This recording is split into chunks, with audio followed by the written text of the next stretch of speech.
Hello दोस्तों, जैसा कि आप जानते हैं साल 2022 की मोस्ट अवेटेड फिल्म अवतार द वे ऑफ वाटर सिनेमाघरों में रिलीज हो चुकी है। काफ़ी लंबे समय के इंतज़ार के बाद इस फिल्म का दूसरा भाग आया है, लेकिन क्या ही आया है। ये फिल्म आपको एक ऐसी तिलस्मी दुनिया में ले जाती है जो कि आपकी कल्पना से परे है। लेकिन कमाल की बात यह है कि एक अलग संसार की होने के बावजूद कहानी का कोर पूरी तरह मानवीय है। तो अवतार द वे ऑफ वाटर का हर एक सीन, हर एक फ्रेम कुछ इस खूबसूरती के साथ गढ़ा गया है कि दर्शक विस्मित यानी कि सरप्राइज हुए बिना नहीं रह पाएंगे। और फिल्म देखते वक्त उनके जेहन में बस यही ख्याल बार बार आता रहेगा कि आखिर जेम्स कैमरून ने पेंडोरा नामक दुनिया को एक बार फिर से किस तरह से सोचा, लिखा और उसे हकीकत में उतारा होगा। तो इस फिल्म को देखते समय ऐसा लगता है कि हम हिंदी सिनेमा के उस डीएनए का हॉलीवुड अवतार देख रहे हैं, जिसमें पारिवारिक मूल्यों, मानवीय संबंधों और सामाजिक अवधारणाओं को शुरू से पुष्ट किया जाता रहा है। कहानी उसी पेंडोरा की है जहां धरती के इंसानों को पहले एक बेशकीमती खनिज की तलाश थी, लेकिन अब कहानी 10 साल आगे आ चुकी है।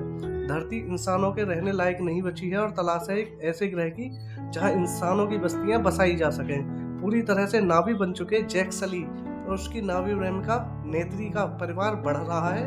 उनके 2 बेटे हैं और एक बेटी है और एक गोद ली हुई बेटी भी है। साथ में एक इंसानी किशोर भी है जिसे इंसानों से ज्यादा नावी समुदाय के बीच रहना भाता है। कर्नल माइल्स भले पिछली फिल्म में मर गया हो, लेकिन उसकी यादों और उसके डीएनए से उसका अवतार बनाया जा चुका है। उसकी टुकड़ी भी इस समय एक नए अवतार में है और इनका मकसद है जैक सली को तलाशना और उसे खत्म करना।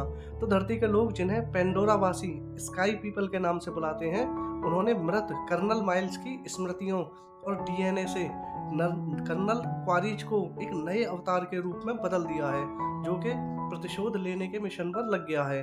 तो कर्नल क्वारिज के साथ आधुनिक हथियारों से लैस एक टुकड़ी है जिनका एक ही मकसद है सनी से बदला लेना।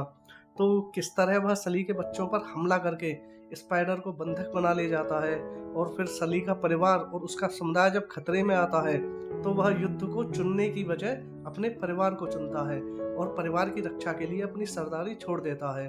तो वह मेटकाइना समुदाय के टोनोवारी के पास शरण लेने जाता है। पेंडोरा के जंगलों से निकलकर अब वह टोनोवारी के ऐसे द्वीप पर है जिनके लिए समुंदर ही सब कुछ है। वे लोग एक तरह से खुद को जलजीव ही मानते हैं। सली के परिवार के लिए सबसे बड़ी चुनौती है समंदर और पानी की नई दुनिया में खुद को ढालना। तो तकरीबन 7 साल की कड़ी मेहनत और करीब 2000 करोड़ की लागत से बनी इस फिल्म को देखने के बाद अंदाजा हो ही जाता है कि इसमें वीएफएक्स की उत्कृष्टता का कोई भी सानी नहीं है। फिर फिल्म के निर्देशक कैमरून कहानी के केंद्र पर अपनी पकड़ बनाए रखते हैं और वो है ह्यूमन इमोशन।